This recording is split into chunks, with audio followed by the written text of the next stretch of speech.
This is the fairy tale, The Golden Apple Tree and the 9 Peahens.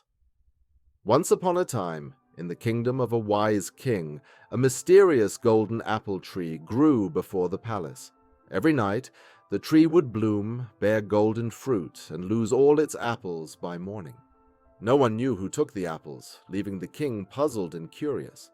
The king asked his eldest son to keep watch over the tree. That night, the prince tried to stay awake, but as the golden apples ripened, he fell into a deep sleep. When he woke up in the morning, there were no apples left. The second son was asked to keep watch, but he met the same fate. Finally, the youngest prince took his turn. He prepared to stay awake under the tree. As midnight struck, he saw 9 glowing peahens descend from the sky. The 9th peahen transformed into a beautiful maiden, who gave him 2 golden apples, one for himself and one for his father. For several nights the maiden returned, gifting the prince with apples.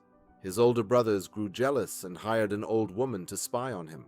One night, the old woman hid under the bed and cut off a curl from the maiden's hair, causing the peahens to fly away.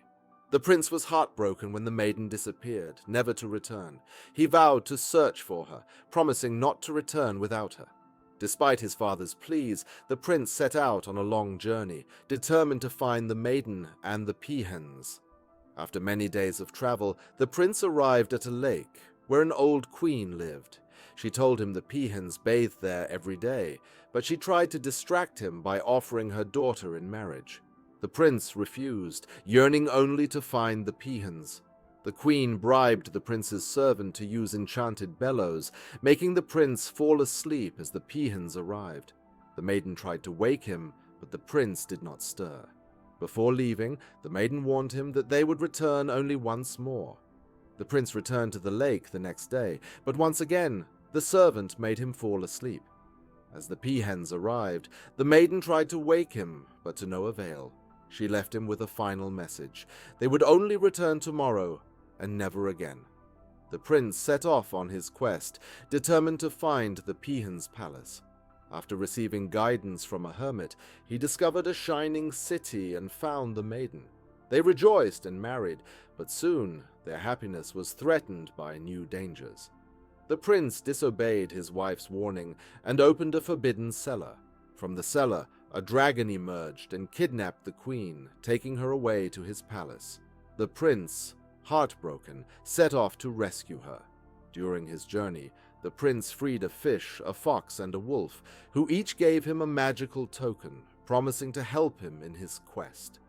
With these gifts, the prince pressed on, determined to find his wife and defeat the dragon. The prince followed a clue from the dragon and went to an old woman's house, where he had to guard a magical mare for 3 nights. He passed the test with the help of his magical allies and earned a leprous horse, the fastest in the world. On his journey home, the prince rode the magical horse with the queen. The dragon gave chase, but his own horse betrayed him, falling to its death. The prince and queen continued on, hoping to return to safety. As the prince and the queen rode, the dragon pursued them, but the magical horse, a gift from the old woman, protected them. The dragon's horse tried to catch up, but ultimately failed as it was thrown off by the prince's horse. In the end, the prince and queen arrived safely in their kingdom, where they were celebrated. The dragon was defeated, and the prince and his wife ruled the kingdom in peace and prosperity, living happily ever after.